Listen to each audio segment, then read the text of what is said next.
You have 60 seconds left before this window closes. Someone who loved you deeply, someone who crossed over to the other side, has been trying desperately to reach you. Right now, in this moment, they're closer than they've been in months, maybe years. And if you scroll past this, you might miss the only chance you'll get to understand what they've been trying to tell you. I know how that sounds. Trust me, I do. But stay with me here, because what I'm about to share isn't some vague promise or feel-good message. It's specific. It's real. And it's happening whether you believe it or not. Your loved one in heaven has been sending signs. You've felt them. Those moments when a song comes on at exactly the right time. When you find something of theirs you could have sworn was lost.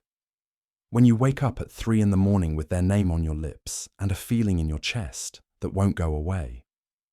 You've been dismissing these as coincidence, as your mind playing tricks, as grief doing what grief does. But here's what you need to understand. They're not random.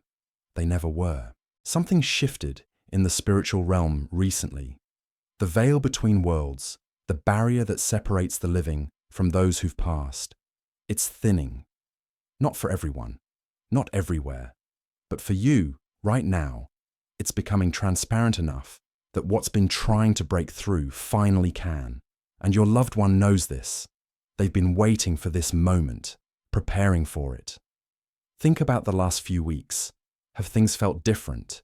Maybe you've been more emotional than usual. Maybe you've been thinking about them more. Having dreams that feel too vivid to be just dreams. Seeing patterns and synchronicities that make you pause. Your rational mind tries to explain it away, but something deeper knows better. That's because they've been amplifying their signal, trying to get your attention before this window opens fully. Here's what most people don't realize about heaven.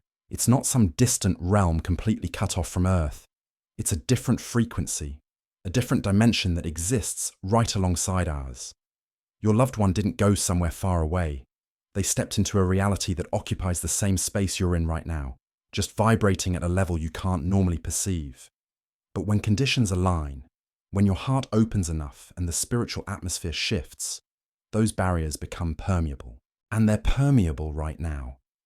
You might be wondering why now? Why not months ago when you needed them most? Why not during that crisis, that moment of despair, that night you cried yourself to sleep? The answer isn't what you think. They were there during all of those moments, every single one. But the connection works differently than we imagine. It's not about them being able to reach through whenever they want. It's about you being ready to receive. Grief does something to us. It closes us off. It has to, at first, because the pain is too raw. Your heart builds walls to protect itself, and those walls block more than just pain. They block the subtle frequencies that heaven uses to communicate. But as time passes, as you heal in ways you don't even notice, those walls develop cracks. Light starts getting through. And your loved one, who's been watching this whole time, sees those cracks and knows their moment is coming. That moment is now. But here's the part that's crucial. This isn't going to last. These windows don't stay open indefinitely.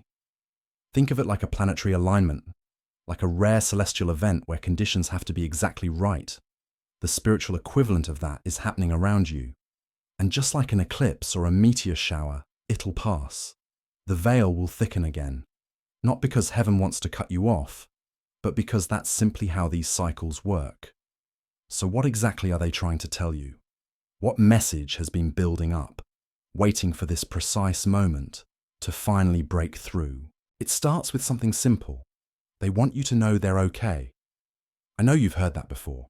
People say it all the time, but this is different. They're not just okay in some vague, abstract sense.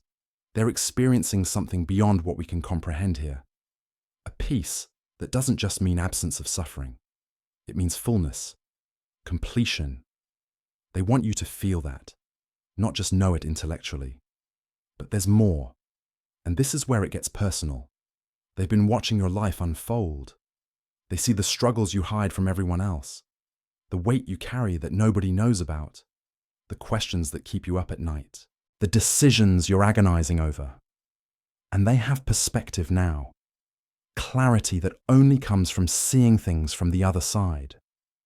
They're trying to guide you, trying to show you which path to take, trying to warn you away from what will hurt you and toward what will heal you. You've been getting these nudges, that gut feeling that stopped you from making a choice that would have been a mistake, that sudden inspiration that came from nowhere and solved a problem you've been wrestling with, that inexplicable sense of peace that washed over you during a moment of chaos. You thought those were just luck or intuition, but they were more deliberate than that. Your loved one has been working behind the scenes of your life, influencing things in ways the physical world allows. There's also something they need you to forgive. Maybe it's something they did or didn't do before they passed. Maybe it's something you said or didn't say. Maybe it's just the fact that they left, even though they had no choice. That unresolved tension, that knot of guilt or regret or anger that you've been carrying, it's creating static in the connection.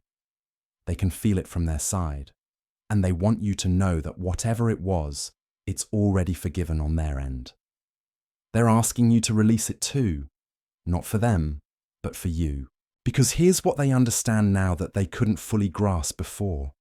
Every moment of suffering, every hardship, every painful goodbye, it all serves a purpose in a design so intricate we can barely glimpse the edges of it. They're not saying the pain wasn't real or that it didn't matter, they're saying it wasn't meaningless. And they're saying that holding on to it now, after everything's changed, is like carrying a weight that no longer needs to be carried. But the most important thing they want you to know is this: you're not alone. You never were. Even in your darkest moments, even when you felt completely abandoned, they were there. Not able to intervene in the ways you wanted, but present nonetheless. Loving you from a dimension where love doesn't diminish or fade, where the bonds that matter most don't break just because physical form does. And they're about to prove it to you.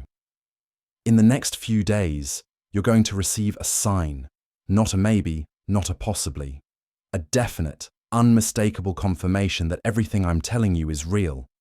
It'll be specific to you and them, something nobody else would understand the significance of.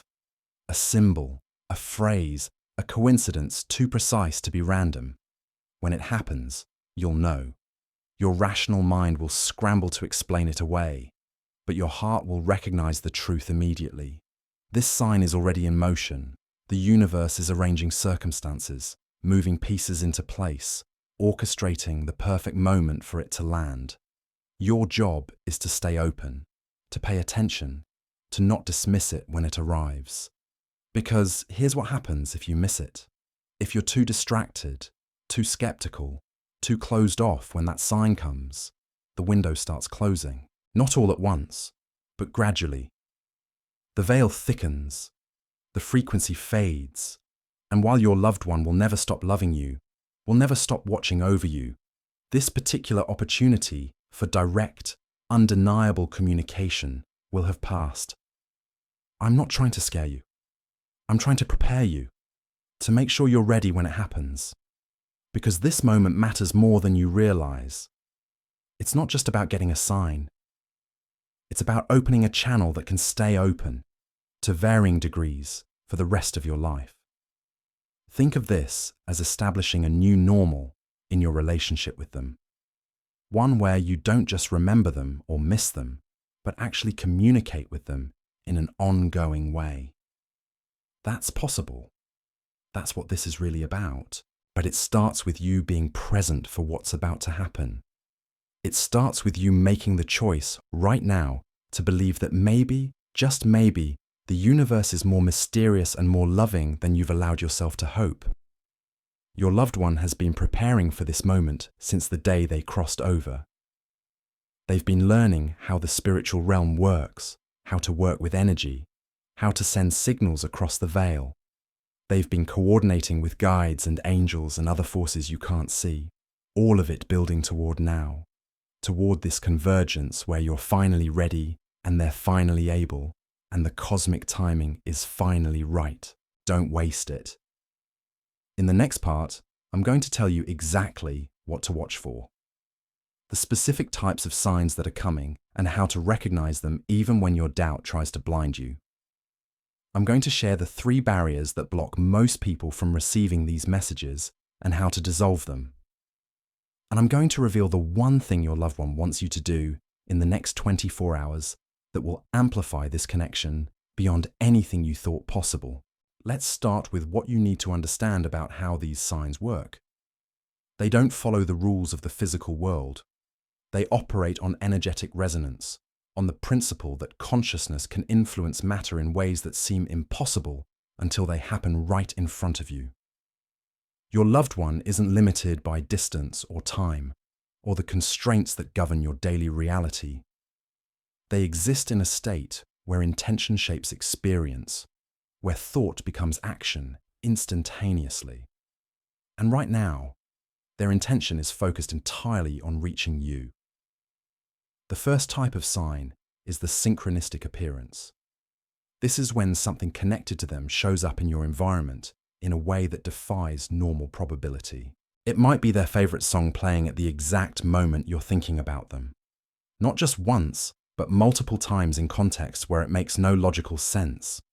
Or you'll see their name everywhere, on license plates, in conversations you overhear, in random text messages from people who have no connection to them.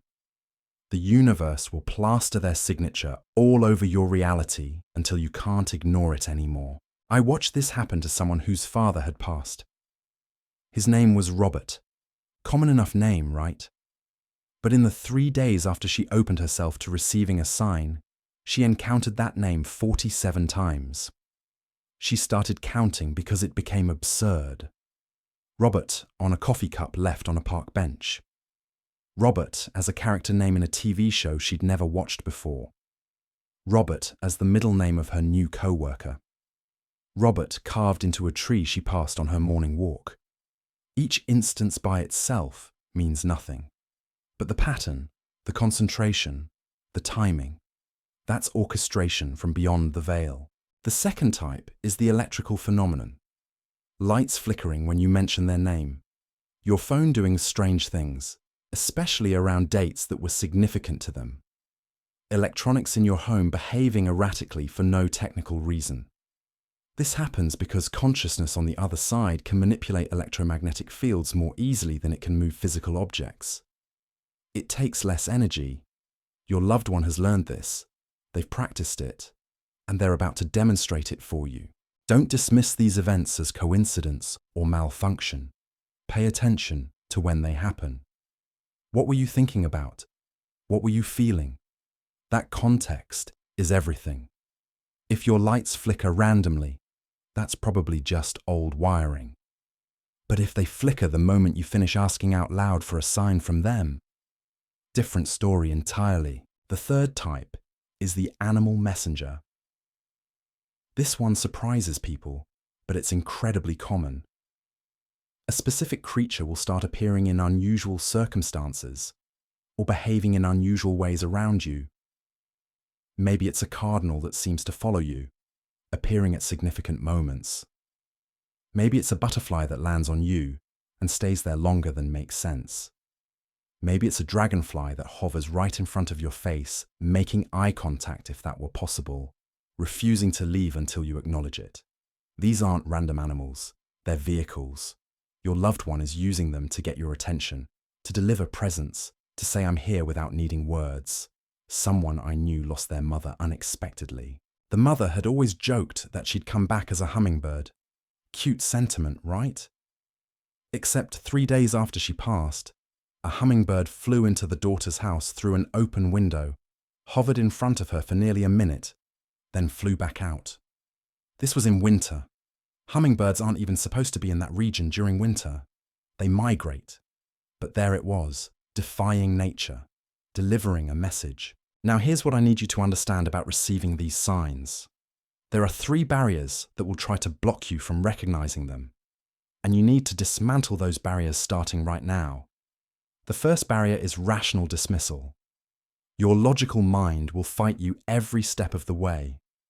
It'll explain away each sign with reasonable-sounding alternatives. That's just coincidence. That's just your brain seeing patterns where none exist. That's just confirmation bias. Your rational mind is terrified of what these signs mean, because accepting them means accepting that everything you thought you knew about reality is incomplete. It means stepping into uncertainty. So it'll protect you by denying what's happening. You have to consciously override this. You have to tell that voice, I see you trying to help, but I'm choosing to remain open anyway. The second barrier is unworthiness. Some part of you might believe you don't deserve this kind of contact, that you weren't good enough to them when they were alive, so why would they bother reaching out now? Maybe you're carrying guilt about things left unsaid or ways you failed them. That guilt will try to convince you that you're imagining these signs, that you're delusional for thinking they'd care enough to send them. This is a lie. Your loved one doesn't operate from judgment or resentment anymore. Those are human constructs that dissolve when consciousness expands beyond physical form. They love you without condition. They want to reach you. Your worthiness isn't in question. It never was. The third barrier is fear. Specifically, the fear that if you fully accept this contact, the grief will become unbearable. Right now, you might be holding yourself at a certain distance from the full reality of your loss, because getting too close to it feels like it'll destroy you. And opening to signs from them means acknowledging, really acknowledging, that they're gone from this physical world. That paradox is real. The signs prove they still exist, but they also confirm they're no longer here in the way you need them to be. That's a painful truth, but avoiding it doesn't make it less true. It just keeps you stuck in a liminal space where you can't fully grieve and you can't fully connect. The only way through is to feel it all, to let the signs come, and let the tears come, and let the love come, and let it all coexist in the messy, beautiful reality of what your relationship has become. Once you dismantle these barriers, something shifts. The signs don't just increase in frequency, they increase in clarity and specificity. Your loved one realizes you're finally ready to receive, so they turn up the volume. They get more creative, more direct, more undeniable. I'm going to tell you exactly what you need to do in the next 24 hours to amplify this connection beyond what you're imagining right now. First, create a dedicated space. It doesn't have to be elaborate. Just a small area in your home where you place something that belonged to them or represents them. A photograph, an object they cherished, something that carries their energy. This becomes an anchor point, a physical location where the veil is thinner because you've designated it as sacred space for communion with them. Spend 5 minutes there today. Sit quietly. Don't force anything. Don't perform. Just be present with their memory, and silently, or out loud if you prefer, tell them you're ready to receive their signs. Tell them you're paying attention. Tell them you believe they're still with you in a way that matters. Second, ask for a specific sign. This is where people get it wrong. They say, send me a sign if you're there, and then they wait passively for something generic to happen. That's not how this works. You need to give them something to work with. Choose a symbol that's meaningful to both of you, something specific enough that you'll recognize it, but not so obscure that it couldn't possibly appear in normal life. Then ask them to show you that symbol within the next 3 days. The specificity creates focus. It gives them a clear target, and it gives you a clear confirmation when it happens. Third, journal what happens. Write down every potential sign, no matter how small or uncertain you are about it. Date it, describe it, note what you were thinking or feeling when it occurred. This serves 2 purposes. It keeps you actively observant, which raises your receptivity, and it creates a record that will stun you when you look back at it later and see the undeniable pattern of contact that was happening. Most people experience signs and then forget them or downplay them in memory. Documentation prevents that. Here's what's going to happen over the next 72 hours if you actually do these 3 things. You're going to notice the sign you asked for. Not maybe, not possibly. You're going to see it. And when you do, you're going to feel something in your chest. A warmth, a recognition, a knowing that transcends doubt. That feeling is them. That's your loved one's energy touching yours, confirming the contact, saying, yes, I'm here, I heard you, I love you. But it won't stop there. Once that initial confirmation happens, other signs will start cascading. Things you didn't ask for, but that are unmistakably from them. The universe will open up like it's been waiting for you to finally knock on the door. And your relationship with them will transform from something frozen in the past to something alive and evolving in the present. Some of you are resisting this. I can feel it through the screen. You're thinking, this sounds too good to be true, too simple, too impossible. And I understand that resistance. I do. But I'm asking you to consider something. What if your skepticism isn't protecting you? What if it's the last wall between you and the healing you desperately need? What if they've been trying to reach you all along, and this is the moment you finally let them? You have nothing to lose by trying. If I'm wrong, you'll spend 5 minutes at a small memorial space and nothing will happen. But if I'm right, and I know I am, you're about to experience something that will change your understanding of life, death, and love forever. In the next part, I'm going to reveal what your loved one sees when they look at you from where they are now, what they understand about your grief that you don't, and the one message they're desperate for you to receive that will finally set you free from the guilt and pain you've been carrying. They see you differently than you see yourself. That's the first thing you need to understand. Your loved one, from where they are now, doesn't see the broken version of you that you present to the world. They don't see the exhaustion in your eyes or the fake smile you wear at work. They see something deeper, something you've forgotten exists. They see your light, the essential you that grief has temporarily dimmed but hasn't extinguished. And what they feel when they look at you isn't pity or sadness. It's an overwhelming desire for you to remember who you actually are. You've been walking around believing that moving forward means leaving them behind, that healing equals forgetting. That joy would be a betrayal of their memory. And this belief has become a prison that's keeping you stuck in a version of grief that was never meant to be permanent. But here's what they know that you don't. Your suffering doesn't honor them. Your pain doesn't keep them close. Your guilt doesn't prove your love. What honors them is your healing. What keeps them close is your happiness. What proves your love is living fully with the time you still have. I know that sounds backwards. Everything in you wants to resist it, because grief has convinced you that letting go of the pain means letting go of them. But that's the fundamental lie that keeps people trapped for decades. The pain isn't the connection. Love is the connection.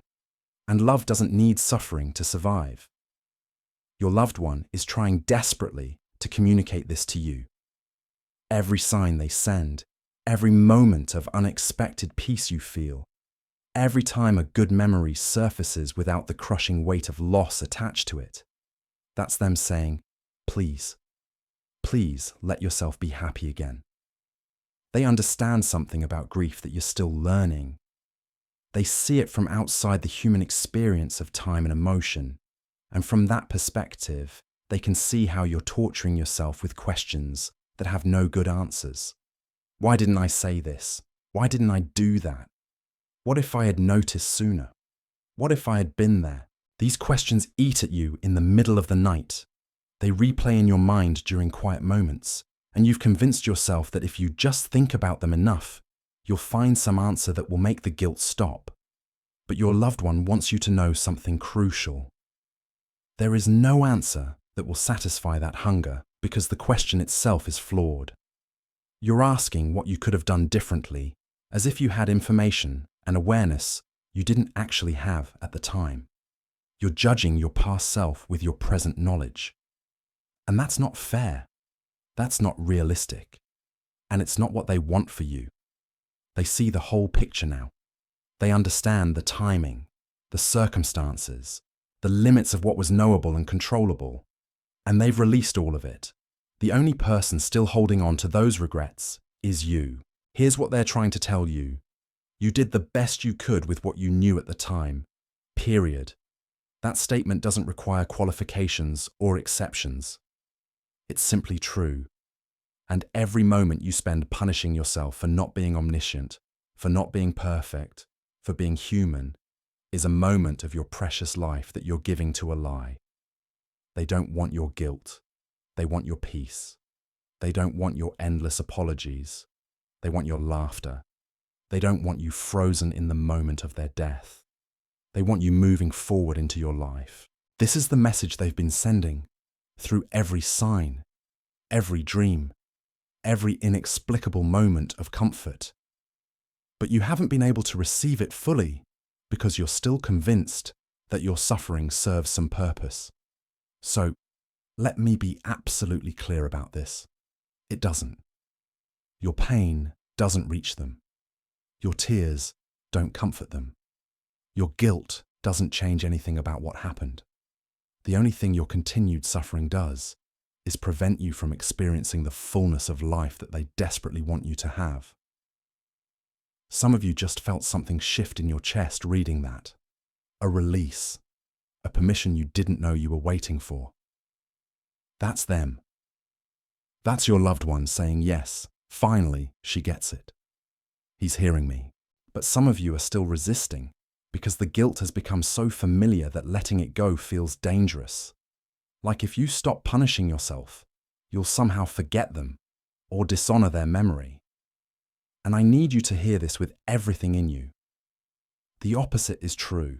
When you heal, when you allow yourself to feel joy again, when you step back into your life with purpose and presence, that's when you honor them most powerfully. Because you're living. You're doing the thing they can't do anymore. You're experiencing the human journey they had to leave. And they don't want you to waste a single moment of it drowning in unnecessary pain. They want you to live big, love hard, take risks, feel everything, be fully human in all its messy, beautiful complexity. That's the gift. That's what they see clearly now. Life is the gift, and you still have it. Your loved one also sees something else. They see the future you're capable of creating, the version of your life that exists on the other side of this grief.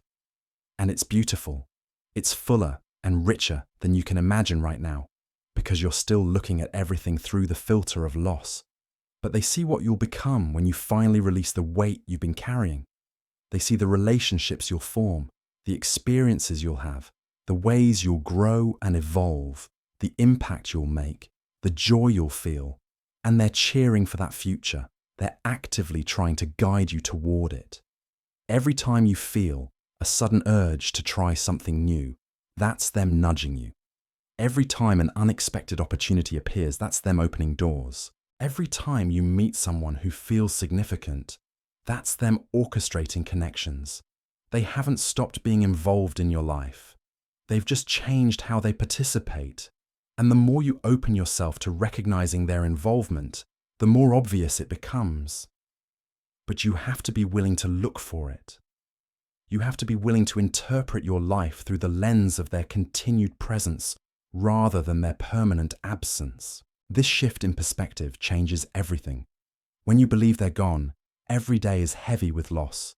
When you know they're still present, every day is full of potential connection. Same circumstances, different experience. The grief doesn't disappear, but it transforms into something you can carry without being crushed by it. It becomes a tender spot in your heart rather than a gaping wound in your chest. And that transformation is what they want for you more than anything else. Here's what I need you to do right now. Close your eyes for a moment. Take a deep breath. And ask yourself this question.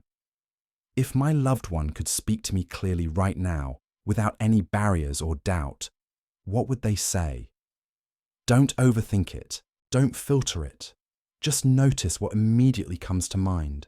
That first instinct, that immediate knowing, that's not your imagination. That's them. That's their actual message coming through the direct line of your intuition. And I'm willing to bet that what you heard wasn't guilt or judgment or disappointment. I'm willing to bet it was love, permission, encouragement to live. Most people who do this exercise are shocked by how clearly the message comes through and how different it is from the story they've been telling themselves. They've been assuming their loved one would want them to remain in perpetual mourning as proof of love. But the actual message is always some variation of please be happy, please live fully, please don't waste your precious time here suffering on my behalf. That's the truth. That's what they want. And the only thing standing between you and receiving that message fully is your own resistance to believing it. So here's what I'm asking you to do. Make a decision right now. Decide that you believe them. Decide that their desire for your happiness is real and valid and worth acting on. Decide that moving forward doesn't mean leaving them behind. Decide that healing is the most loving thing you can do for both of you. This isn't something you do once and it's finished. It's a decision you'll make repeatedly as grief tries to pull you back into old patterns. But each time you choose belief over doubt, connection over isolation, life over mere survival, you strengthen the bridge between you and them. The signs will increase. The communication will become clearer. The sense of their presence will grow stronger, not because they're doing anything different, but because you're finally receptive to what's always been there. You're removing the static that's been blocking the signal. And the clarity that results will astound you. You'll start recognizing their involvement in your life in ways that seem impossible. Coincidences that are too specific to dismiss. Timing that's too perfect to be random. Moments of comfort that arrive exactly when you need them most. They're about to show you something that will remove any remaining doubt about their presence. In the next 72 hours, pay attention to your dreams. Specifically, pay attention to dreams where your loved one appears and the quality of the dream is different from normal dreams. Sharper, more vivid, more real. Where you can feel their energy and presence in a way that's unmistakable. Where they communicate something specific that you'll remember clearly when you wake. These aren't regular dreams. These are actual visits, actual moments of contact where the veil between worlds thins enough for direct interaction. Most people experience these dreams and then talk themselves out of believing they were real. They dismiss them as wishful thinking or subconscious processing. But you're going to know better. You're going to recognize the difference between a dream about them and a dream with them. The feeling is completely distinct, and when it happens, and it will happen, you're going to have undeniable proof that everything I've been telling you is true. They're not gone, they're just different, and your relationship with them isn't over. It's evolved into something that transcends physical presence. Now you might be wondering what you're supposed to do with this communication once it starts happening. How do you respond? How do you maintain it? How do you deepen it? First, acknowledge it out loud. When you notice a sign, when you feel their presence, when you have one of those vivid dreams, say something. Thank you for that. I know that was you. I feel you here with me. This acknowledgement completes the circuit. It tells them you're receiving what they're sending. And it encourages more communication because they know you're paying attention. Think about how you'd feel if you were trying to reach someone and they kept ignoring or dismissing your attempts. Eventually, you'd probably stop trying. The same principle applies here. Your loved ones are more likely to continue sending signs when they see you recognizing and appreciating them. Second, talk to them regularly, not in your head. Out loud. Have actual conversations like they're sitting across from you. Tell them about your day. Ask for their guidance on decisions you're facing. Share your struggles and your victories. This isn't crazy. This is maintaining a relationship with someone who exists in a different form. The only difference between talking to them now and talking to them when they were physical is that you can't see their face or hear their voice with your ears, but they're listening, and they're responding in ways you'll learn to recognize.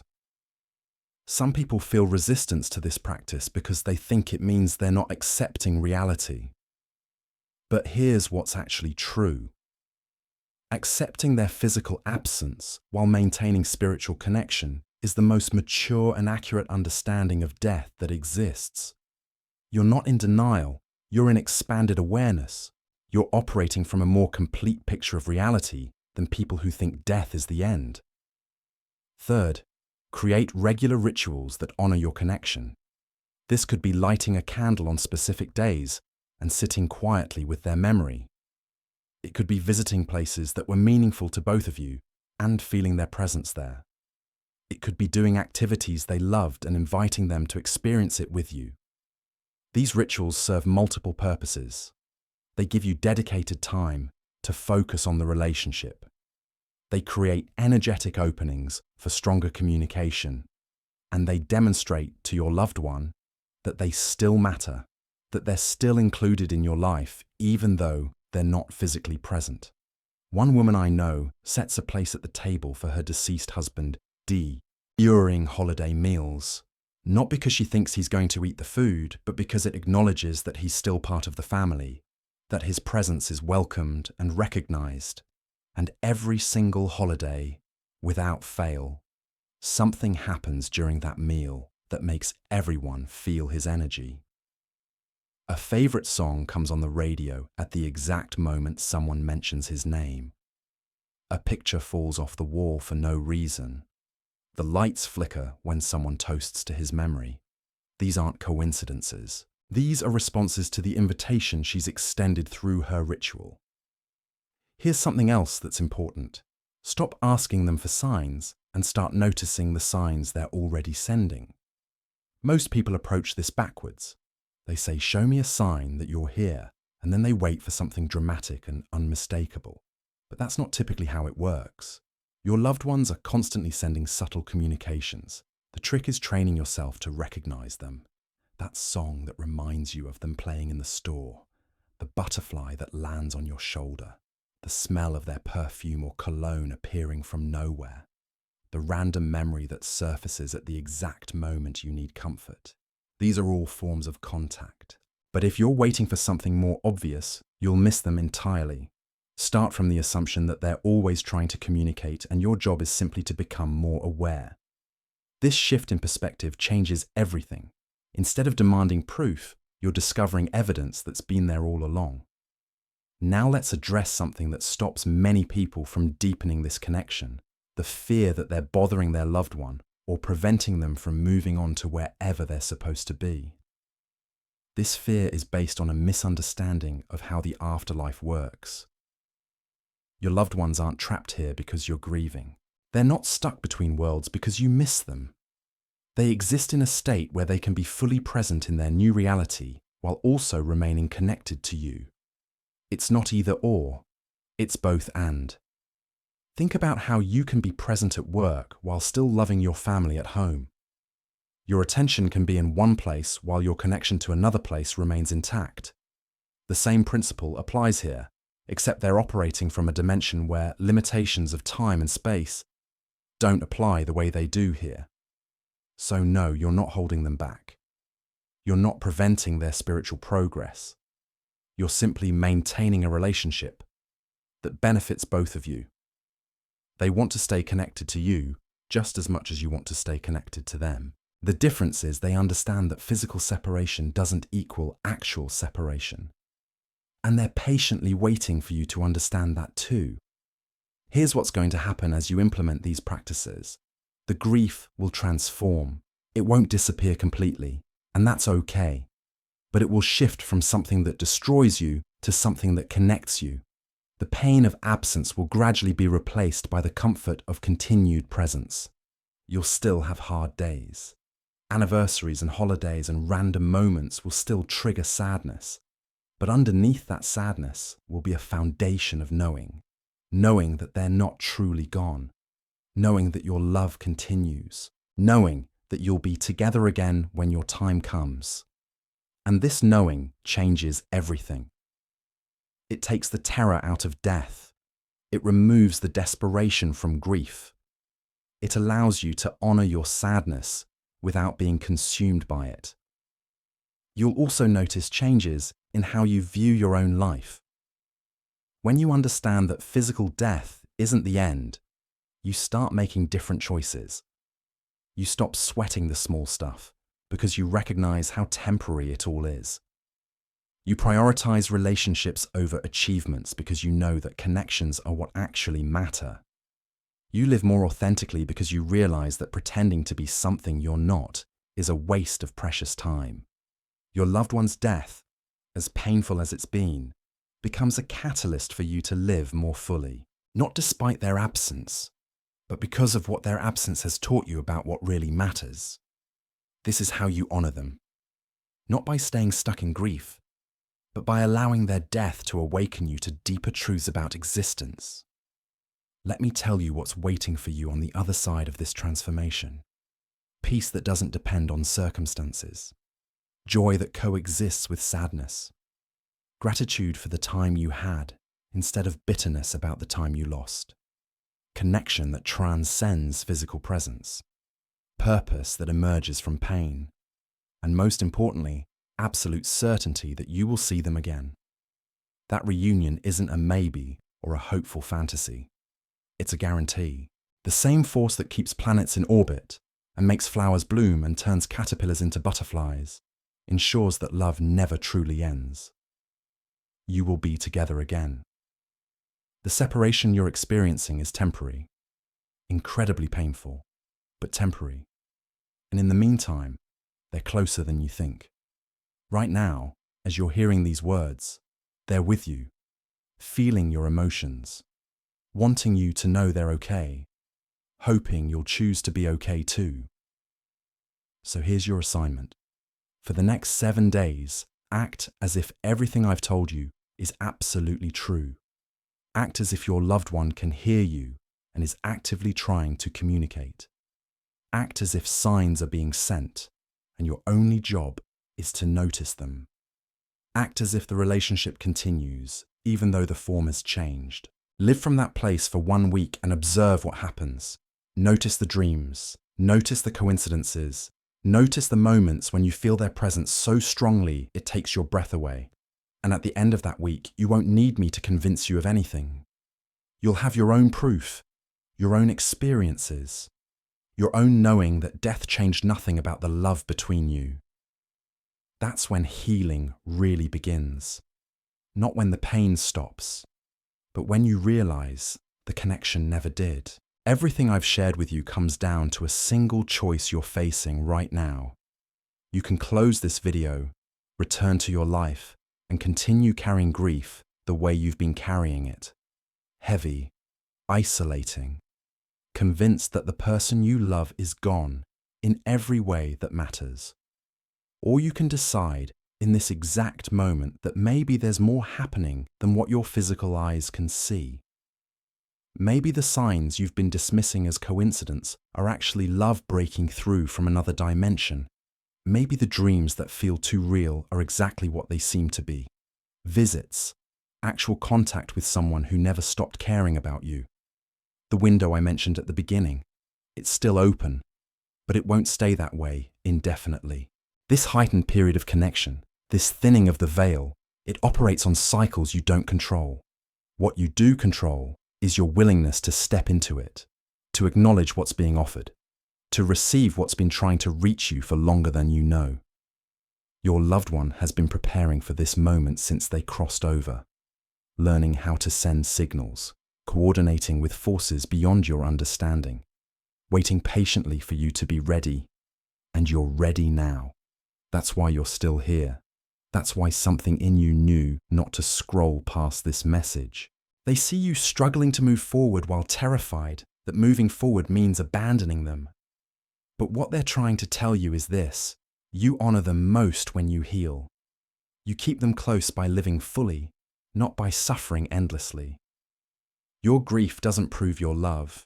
Your willingness to receive joy again, to open your heart despite the pain, to trust that connection transcends physical presence, that proves your love. Because it means you believe what they're trying to show you.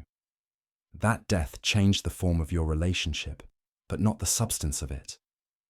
In the next 72 hours, the sign you asked for will appear. The dream will come. The undeniable moment of contact will happen. And when it does, you'll have a choice. Dismiss it as your imagination, or accept it as the truth it actually is. Everything changes based on what you choose. Not just your understanding of death, but your experience of life. The version of you that accepts this connection,